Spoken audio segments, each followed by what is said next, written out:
అంగన్వాడీల సమస్యలు పరిశీలించాలని గత 2 సంవత్సరాల క్రితం ప్రభుత్వానికి వైసీపీ ప్రభుత్వంలో మేము సమ్మెలోకి వెళ్తున్నాం, మా సమస్యల పరిష్కారం కాలేదని తెలియజేసి దాదాపుగా 2.5 సంవత్సరాలు పూర్తిగా అవుతున్నది. వైసీపీ ప్రభుత్వంలోనే 42 రోజుల పాటు ఈ రాష్ట్రం ఈ దేశంలో లేకుండా ఒక ఏకైక పోరాడిన సంఘము సిఐటిగా అంగన్వాడీ వర్కర్స్ యూనియన్. ఇన్ని రోజుల నుంచి అనేక దఫాలుగా మన దీక్షలు చేస్తుంటే మన దీక్షల దగ్గరికి ఇప్పుడు ఉన్నటువంటి కూటమి నాయకులు వచ్చి మీరు న్యాయమైనటువంటి సమస్యల కోసం దీక్ష చేస్తున్నారు కాబట్టి మేము అధికారంలోకి వస్తానంటే మీ అందరికీ కూడా ప్రభుత్వ ఉద్యోగులు గుర్తిస్తాం, కనీస వేతనాలు అమలు చేస్తామని చెప్పినటువంటి ఈ పెద్ద మనుషులు దాదాపుగా 2 సంవత్సరాలు అవుతున్నది, ఇంతవరకు కూడా ఏ ఒక్క సమస్య పరిష్కారం కాలేదు. అంగన్వాడీల సమస్యలు పరిష్కారం చేయడానికి కాలయాపన చేస్తున్నారు.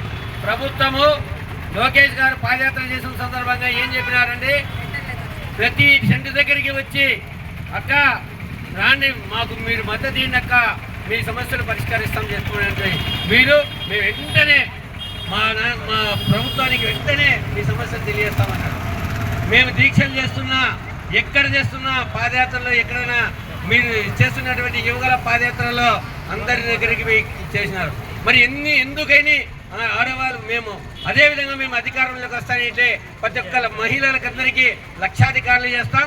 2047 విజన్ తీసుకున్నామని ప్రభుత్వం చెప్తున్నది. 2047 తీసుకున్నాం, సంతోషమే. లక్షాధికారులు చేస్తున్నటువంటి మహిళలకు చేస్తామని చెప్పిన కూడా వాస్తవమే. కానీ అంగన్వాడీలు అడుగుతున్న సమస్యలేమి? కనీస వేతనం 26,000 రూపాయలు, గ్రాట్యుటీ ఇన్ని సంవత్సరాలు ఇంటికి పోయిన తర్వాత మా అందరికీ కూడా రిటైర్మెంట్ బెనిఫిట్స్ ఇవ్వమని అడుగుతున్నాం, కానీ గ్రాట్యుటీ అడుగుతున్నాం. ఇవన్నీ పరిష్కారం చేయకుండా మేము భారత్ వెలిగిపోతుంది, ఆంధ్ర స్వర్ణాంధ్ర చేస్తున్నామని ఒకవైపున మీరు చెప్తున్నారు.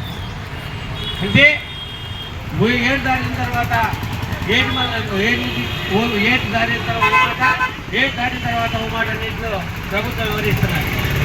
కానీ మేము సిఐటిగా చెప్తున్న ప్రభుత్వానికి మా న్యాయమైన సమస్యల పరిష్కారం చేసేంత వరకు కూడా మేము ఈ దీక్షలు కొనసాగిస్తాం. అదేవిధంగా ప్రభుత్వం ఇప్పుడే నిన్ననే